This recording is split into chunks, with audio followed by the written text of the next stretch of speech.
تو بہن کے بازوں کے بوسے میری طرف سے کیسے رخصت ہوا حسین؟ میں تو رخصت کا منظر بھی پیش کرنے کے لائق نہیں ہوں یہاں پہ کہ عزیزو بس خیمے کا پردہ اٹھتا ہے، حسین نکلنے کی کوشش کرتے ہیں، بیبیاں کھینچ لیتی سب سے جو مظلومانہ رخصت ہے تاریخ میں وہ حسین کی رخصت۔ بچیاں پیروں سے لپٹ لپٹ کے رو رہی ہیں، بابا نہ جاؤ، بابا نہ جاؤ، کون ہے تمہارے بعد ہمارا والد؟ آخر رخصت ہوئے حسین، رخصت ہو کر آئے زلجنہ کے پاس اور دائیں دیکھ رہے ہیں، بائیں دیکھ رہے ہیں، حسرت سے حسین دیکھ رہے ہیں، کوئی باغ تھامنے والا نہ رہا، حسین کو سوار کرانے والا کوئی نہیں۔ عزادارو بس میں نے روایت میں پڑھا ہے کہ حسین ابھی دائیں بائیں حسرت سے دیکھ رہے ہیں کہ بہن سے برداشت نہ ہوا، بہن سے دیکھا نہ گیا، سر پہ چادر ڈال کے خیمے سے نکلی، زلجنہ کی باغ تھام کر کہتی ہے بھیا میں سوار کراؤں، میرے بھائی میں سوار کراؤں گی۔ زینب نے حسین کو سوار کرایا، حسین میدان میں پہنچے، سکینہ سے بھی آخری رخصت ہو گئی، آخری بار حجت تمام کی حسین نے، بتاؤ کیا میرے سر پہ یہ امامہ تمہارے رسول کا نہیں؟ کیا میرے دوش پر یہ عبا رسول کی نہیں؟ کیا میری کمر میں یہ پٹکا رسول کا نہیں؟ کیا روئے زمین پر میرے سوا رسول کا کوئی بیٹا ہے، اس کی بیٹی کا کوئی بیٹا ہے؟ کیا میں نے دین میں کوئی تحریف کی؟ کیا میں نے حلال محمد میں سے کسی کو حرام کیا؟ کیا حرام محمد میں سے کسی کو حلال کیا جو میرے قتل کے در پہ ہو؟ اپنا تعارف کرا دیا حسین نے۔ جواب کیا ملا کہ اب کوئی راستہ نہیں حسین، یا بیعت اور یا پھر قتل کے لیے تیار ہو جاؤ۔ زہرا کا لال کہتا ہے لا حول ولا قوت الا باللہ۔ مجھے انصاف سے بتائیے اب حسین کو کوئی جینے کی تمنا ہے؟ ملونو میں موت سے ڈروں گا؟ موت سے ڈراتے ہو؟ اور اب مجھے بتائیے جیے بھی تو کس کے لیے؟ عباس بازو کٹا کے دریا کی ترائی میں سو گیا، قاسم کی لاش اپنے ہاتھوں سے اٹھا کر لائے، اونو محمد کے لاش اور اپنے کڑیل جوان علی اکبر کو کتنی مشکل سے حسین کھینچ کر لایا ہے خیمے تک، اور پھر سب سے بعد میں علی اصغر۔ اب جینے کی کوئی تمنا، جینے کی کوئی آرزو؟ حملہ کیا علی کے شیر نے، اور کیسا حملہ تھا کہ لشکر میں علمان الحفیظ کی آوازیں آنا شروع، اور بھاگا لشکر بھیڑ بکریوں کی طرح کوفے کی طرف، کوفے کی دیوار سے ٹکرانے لگا۔ پہلا حملہ کیا حسین نے، واپس پلٹا علی کا شیر، گنج شہیدہ کا رخ کر کے کہتا ہے عباس، علی اکبر ابن اوسجا، اے میرے بچپن کے دوست حبیب، اے زہیر، میں نے تمہارے ایک ایک وار پہ داد دی تھی، آپ اپنے مولا کی جنگ دیکھو، اب حسین کی جنگ دیکھو، اب اس حسین کی جنگ دیکھو جو کربلا میں سب سے زیادہ پیاسا ہے، اب اس حسین کی جنگ دیکھو جو 72 لاشیں اٹھا چکا۔ دوسرا حملہ کیا حسین نے، 3 حملے مقاتل میں ملتے ہیں حسین کے، بتا دیا حسین نے کہ اب بھی تم مجھے تلوار سے زیر نہیں کر سکتے، مگر مجھے یقین ہے کہ بس یہی وہ موقع ہوگا کہ جب ندا گونجی ہوگی یا ایتھا النفس المطمئنہ ارجعی الی ربک راضیۃ مرضیہ۔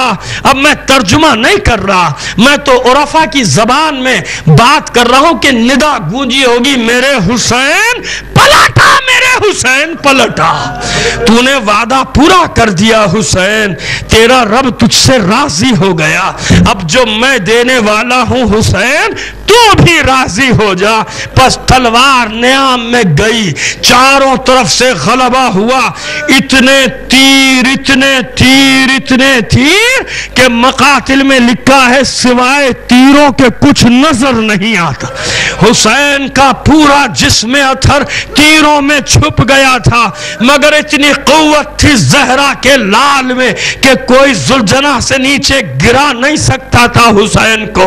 حرملہ کو طلب کیا عمر سعد نے، ایسا کام کر حسین گھوڑے سے نیچے گرے، آخری تیر کمان میں جوڑا حرملہ نے، کہتا ہے ماروں تو کہاں ماروں، ارے جس پہلو سے جاتا تھا سوائے تیروں کے کچھ نظر نہیں آتا تھا۔ سامنے کی طرف آیا، پیشانی پہ سجدے کی جگہ خالی نظر آئی، بس میں نے پیشانی کا نشانہ لے کے اپنا تیر مارا، میرے تیر کا پیشانی میں پیوست ہونا تھا۔ حسین ذوالجناح پہ ڈگمگانے لگا، عزادارو حسین ذوالجناح پہ ڈگمگا رہا ہے، سرخ و سیاہ آندھیاں چلنی شروع ہوئی، سورج کو گہن لگنا شروع ہوا۔ ذوالجناح نے دیکھا میرا سوار گرنے والا ہے، اپنے چاروں پیر چیر دیے کہ بلندی کم سے کم ہو جائے۔ حسین اس طرح سے ذوالجناح سے نیچے آئے کہ پورا جسم اطہر تیروں پر معلق تھا، زمین سے نہیں لگا۔ اگر تیر نہ بھی ہوتے تو جسم زمین پر کیسے لگ سکتا تھا؟ ارے جب ذوالجناح سے نیچے آ رہے تھے حسین، کسی بی بی نے گود پھیلا دی تھی، میرے لالا آجا میرے لال، تجھے آج ہی کے دن کے لیے چکیاں پیس پیس کر پالا تھا۔ سنو عزادارو، شور بلند ہوا، مار دیا حسین کو، گرا دیا حسین کو۔ بس زینب نے یہ آوازیں سنی، گھبرا کے سر پہ چادر ڈالی، خیمے سے باہر نکلی، کچھ سمجھ میں نہیں آیا، ایک ٹیلے پر دوڑنا شروع کیا، ٹیلے پر پہنچ کے میدان جنگ کا نظارہ کرتی ہے، کچھ نظر نہیں آتا سوائے آندھی اور طوفان کے، چلا کر کہتی ہے لوگوں ارے کوئی تو بتاؤ میرا بھائی کہاں ہے، ارے کچھ تو بتاؤ میرا بھائی کس نشیب میں ہے۔ حسین کی نگاہ پڑ گئی بہن پر، حسین نے دیکھ لیا زینب کو، اپنے آپ کو ایک نشیب میں کروٹیں دے کر گرانا شروع کیا۔ کیوں؟ ارے کہیں زینب مجھے اس حال میں نہ دیکھ لے، اس حال میں نہ دیکھ لے۔ زینب نے پھر پکارا پسرے سعد کو، او پسرے سعد، ارے فرزند زہرا قتل کیا جاتا ہے، تو دیکھتا ہے۔ بار بار دوڑتی تھی، اچانک آواز گونجی، دبل بجنا شروع ہوئے، نقارے بجنا شروع ہوئے، ندا گونج رہی ہے، الا قد قتل الحسین بکربلا، الا قد ذبح الحسین بکربلا۔ بس عزادارو، ذوالجناح نے دیکھا کہ اب میں کچھ نہیں کر سکتا، حسین کے گرد اس نے طواف کرنا شروع کر دیا، جو قریب آتا تھا اپنی ٹاپوں سے مارتا تھا، یہاں تک کہ خود بھی تیروں سے چھلنی ہوا۔ جب بے دم ہونے لگا، اپنی پیشانی خون حسین سے رنگین کی اور دوڑا بے ساختہ خیموں کی طرف۔ عمر سعد نے حکم دے دیا راستہ صاف کر دو، اسے کوئی نہ روکنا۔ درے خیمہ پہ آ کے عجیب انداز میں آسمان کی طرف منہ کر کے فریاد کرتا ہے، کبھی سرزمین پہ پٹکتا ہے۔ بس یہ آوازیں سنی، خیموں کے پردے کھلنا شروع ہوئے، سب بیبیاں بچے باہر آ گئے۔ ذوالجناح کی حالت دیکھی، زین ڈھلکی ہوئی، سوار کے بغیر، تیروں سے چھلنی، چاروں طرف سے بیبیوں نے اپنے حلقے میں لیا، واہ حسینہ واہ حسینہ ماتم شروع کیا۔ ایک 4 سال کی بچی آگے بڑھی، ذوالجناح کے گلے میں باہیں ڈالی، اپنا منہ ذوالجناح کے منہ پہ رکھ کے کہتی ہے، اے بابا کے ذوالجناح، بس اتنا بتا دے کسی ظالم نے میرے بابا کے خشک گلے میں تھوڑا سا پانی بھی ڈالا تھا یا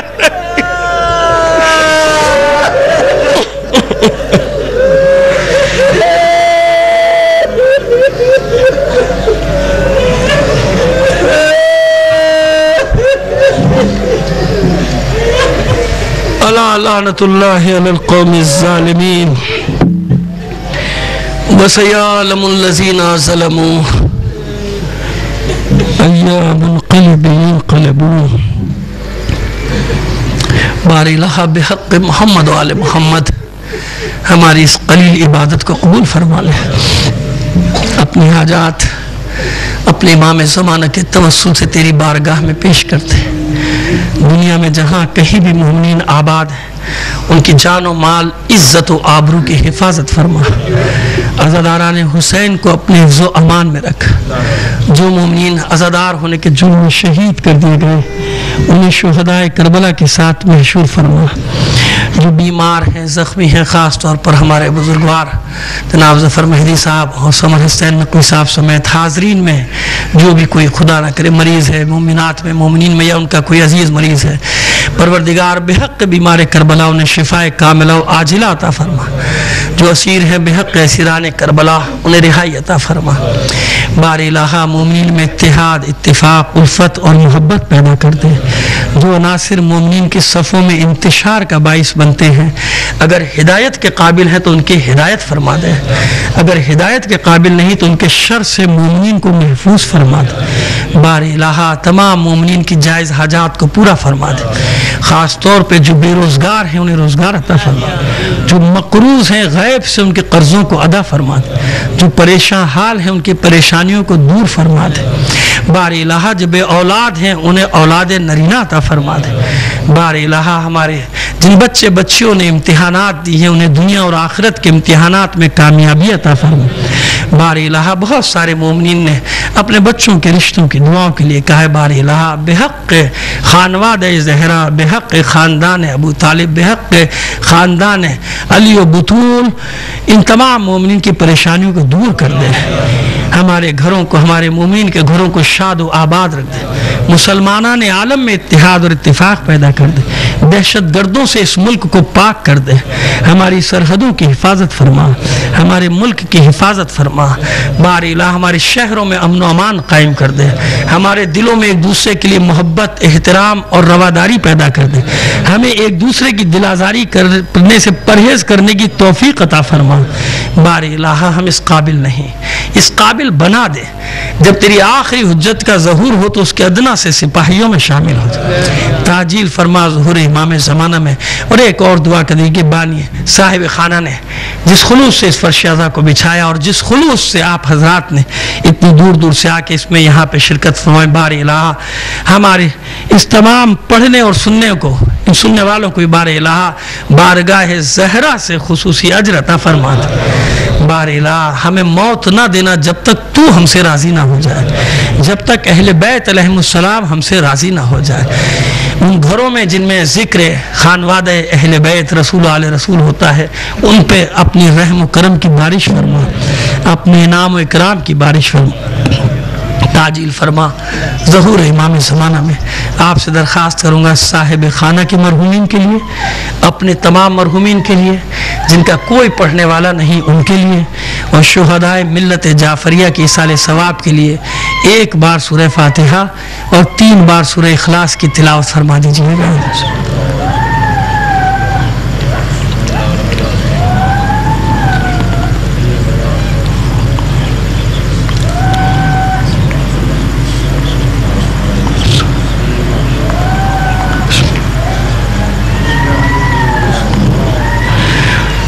ظاہر ہے کہ ان 5 دنوں میں پھر ایک بار آپ سے معذرت چاہتا ہوں کہ ہر انسان کو ہر انسان کا لہجہ اور انداز پسند نہیں ہوتا. یہ انسانی فطرت ہے.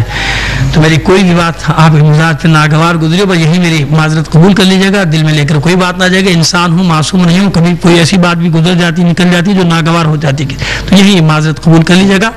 وما علینا الا البلاغ المبین.